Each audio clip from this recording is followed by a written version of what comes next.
taking part in a larger social justice movement, it made me feel like I was helping a bigger team than myself. It made me feel like my little voice wasn't so little after all, and it made me feel like we were all part of a team and we were making a difference. It was really passionate. There was a lot of life. There was a lot of energy. Being on Parliament, raising my voice, it felt very powerful because there was so many other people raising up my voice with me. So that was a really amazing experience, seeing that kind of the fight so young. It started in grade 3-4. I was extremely lucky to have two teachers who were involved in Shannon's Dream, were educated on it, and brought it back to my school. Shannon Kustashian was a great activist who fought for education for Indigenous people across Canada, and actually instead of going on their grade 8 trip to Niagara Falls, they decided to sacrifice that and go to Parliament Hill, which was kind of in spirit the first Have a Heart Day and what kind of started that. During my time in Shannon's Dream Club, we wrote letters to MPs, attending tribunal, attending court, speaking events with my elementary school, and then as I got older with my middle school and high school and outside of school too. There were several years where we went to the Have a Heart Day rallies on Parliament Hill. You know, I would have been 17, 18 at the time, and I was just so pleasantly surprised at how young the kids were, but also how vocal they were, and they were clearly happy and excited to be there. I remember attending Have a Heart Day. This was back when we would actually walk from Victoria Island. So that was a meeting place in Ottawa for Indigenous people. I was usually always the only Indigenous person in my class. So it was really awesome to see all of these actual other students from all these different schools actually showing up for First Nation kids. It actually made me feel more supported and feeling that I wasn't so alone. So starting there was my first introduction, and then from there the school actually went to the Human Rights Tribunal with the Caring Society to support them in their fight. I remember some of the hearings were about Jordan's principle and a lack of funding on reserves for Indigenous kids and a lack of services, and I remember the Caring Society specifically challenging the government on the fact that there was a lack of funding for Indigenous children and that certain standards were not being met, and that there was disproportionate funding for Indigenous children versus non-Indigenous children. I was very young, so a lot of the legal jargon and such went over my head, but I do remember feeling as though it was important and feeling as though it was special to be there and to listen to that. Seeing the government fight back against that, I think, was something that even kind of sunk in as a child of the injustice. At the Human Rights Tribunal, I went with my class in grade 6, and we were in a room off. It wasn't the main room, it was an overflow room because there were so many people there. What the lawyers were arguing was kind of this, you can't compare apples and oranges, was what I remember from it. It was several years ago now. And it was clear to all the kids who were there, but this isn't fair. It doesn't matter. It's just not fair. When I was sitting in the courtroom, I was frustrated. I was very annoyed, and I wanted to say something, but of course you can't. But it just made me feel angry. Why? Why was this the way it was? When I first found out about the discrimination towards First Nation children, I was very angry because I had never been taught it up until I took Aboriginal studies. So it's our history. It should be in our history lessons. It should be taught. It's our right to know as Canadians. I remember originally being shocked because you're taught that Canada is a country that values equality and fairness. I couldn't understand that there were children who weren't receiving access to things as basic as education, clean water. These are children, and you're adults. You probably have children at home. Put yourself in the shoes of if you were these parents to these children. Wouldn't you want to do something? You're supposed to be caretakers for these are children. I was feeling a lot of things. I was feeling a bit overwhelmed, but also I was feeling shock, grief, anger, frustration, and complicity. Not everyone really knew about Indigenous people or where I was from or what territory they were on. It was very different when I went from a school where I knew everyone that had less than 100 students, and then coming to a school where it's over 300 students and schools with swimming pools, huge gymnasiums. It was, I think the first emotions were a bit of sadness and shame, I think, which I think is natural, but I think my teachers did do a good job of trying to push that towards action. Learning about inequity first just felt really heavy, and then you have to figure out, well, what are you going to do, right? It's like, do you want to just sit with this feeling that things are unfair, or do you want to do something about it? And I think my experience in class, like, that was something our teachers were helping us think about and learn about, and learning with us of how to do that in an appropriate way. So. I think I originally felt so upset and ashamed at the government, and upset and ashamed to be a Canadian. But I think as I began to march and write letters, I felt as though I could make a difference. I felt empowered, and as though my voice, even as a child, was encouraged, and that, it could make a difference. I still remember all of the protests and the activism I went to. The children outnumbered the adults, and I remember a lot of adults thinking that we were too young to be able to just really take everything in that we were seeing around us. I think it's the opposite. I think children are so much smarter than we give them credit for. It's never too late to start learning, and it's also never too early. I think that children are young, they're curious, they're eager to learn, about the way the world works. And I think letter writing, especially in this context of sending letters to the Prime Minister or related ministers, I think it's a very powerful tool for education. And I think that when we got all of these children together across the country, there was just a mass of letters being sent to the Prime Minister's office, right? Which at one point becomes impossible to ignore. Young kids are more than able to take part in activism simply because kids understand right and wrong.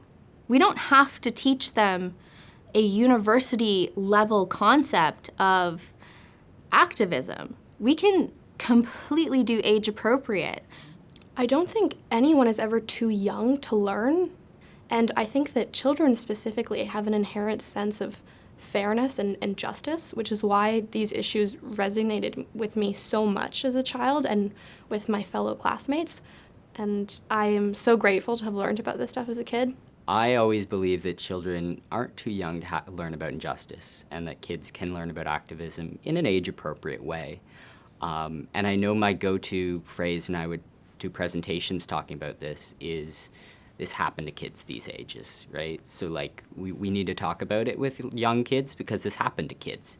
I think when people believe that children or youth are too young to learn about the tragedies of Indigenous people, whether it's residential school, the lack of clean water, addictions, missing and murdered Indigenous women, I think they're kind of wrong. I feel like you're never too young, and I feel like children, they kind of understand it a bit more because they want to know, and they're a bit more curious, and they're not scared to ask the hard questions that I feel like a lot of grown-ups are scared to ask. I think activism can be extremely empowering for children because it shows them that their voice matters, and shows them that they have power to change the world. So when they grow up, they don't think this is just the way it has to be.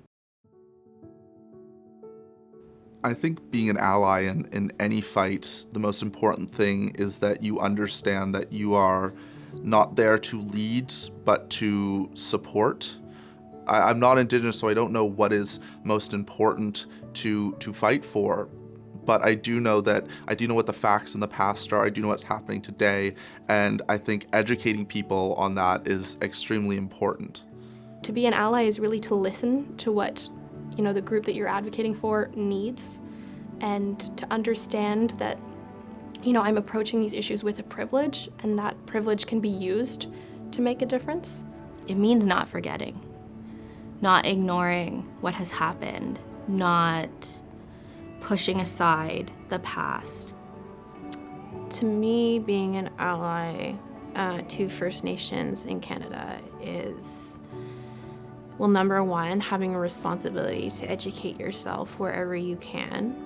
I think that it goes back to learning how to truly listen and participate and not assuming the direction of the work that's going on. I think it means being open and participating in community organizing work and social awareness campaigns.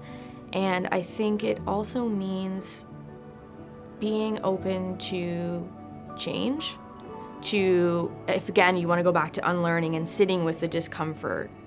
I think other people should get involved to help end discrimination for First Nations people and children, because we need all the support that we can. I feel like Indigenous peoples have always had the short end of the stick for so long. How can we reconcile? Is by sharing the truth, is by making sure our circle gets bigger, by continuing that we have all these supports, and making sure that the next generation also knows that they're not alone and that they have a bunch of allies, they have a bunch of people rooting for them. I would tell non-Indigenous teachers that they shouldn't be afraid to teach about Indigenous culture or Indigenous history. It's still Canadian history, if not the more accurate side of history. I feel like it has begun to change, as the message of reconciliation has definitely shifted from what it was 10 years ago. This next generation, they actually want to learn about the truth, what happened in residential schools, of how the land used to be before the settlers came here to Turtle Island. And I think just making that space will also help benefit Indigenous students, and that might even help the dropout rate that still continues. I would tell them that our voice and our advocacy and our activism has paid off, and it's been a step in the right direction, but I would encourage them to get involved. I think it's an issue everyone should care about. I don't think it's something that we can afford to be apathetic towards. And I would tell them that by getting involved, they could be part of those next steps we take into ensuring that Indigenous people are treated equitably in Canada and that they have access to the things they deserve. I think what I would say to somebody about why they should get involved to end discrimination, it's the right thing to do, right? Simply, it's, if you're seeing inequities, you should get involved, right? If you can, you should. And especially if you can use your privilege, if you can use your voice to try and make the world fairer for other people, that's something that's worth your time. I also think it is empowering for the individual too. Even if you're not advocating for something that directly affects you, you still gain a lot out of it just by learning, how to do this and how to stand up for something that's wrong, and it can help shape where you want to go in your life, help clarify your own values. One of the things I will say about my experiences is don't stop fighting. Just keep going, even when it feels like you're losing. I think people should get involved to end discrimination with First Nation children, because I think the more voices and the more people speaking up toward this cause would make more of a difference quicker. I think everyone should take part in activism, because one voice makes a difference. It's like the domino effect. The more people that care, Canada can't ignore it. And we should all fight to make Canada a place that we're proud to live. My experiences with the Caring Society's campaigns have been life-changing in 2 words, but it's impossible to summarize what it did for me in terms of public speaking, making connections, realizing I have a voice that can help change the world. I feel proud. I feel glad to be involved in the community, especially with the campaigns of the Caring Society. And I also feel that there is no end date for this kind of like organizing work, so I'm like interested to like continue being part of the community, and I feel a bit more hopeful, a little bit less powerless, you know, a little bit more optimistic. I feel as though I was a part of something historic and I got to bear witness to something historic, and I feel as though it's definitely had an impact on my life. I think growing up, learning about these issues has instilled an inherent sense of fairness in me and has made me want to be an activist and an ally. I've had wonderful opportunities because of the steps I've taken and the justice and the advocacy I've worked on, and I don't think it's something I just did in my childhood. It's not something I ever intend to stop doing. I think part of being a citizen and part of being a Canadian is about being an activist and is about caring. Being involved in justice for children and youth showed me as a child at the time and now as an adult that your voice matters.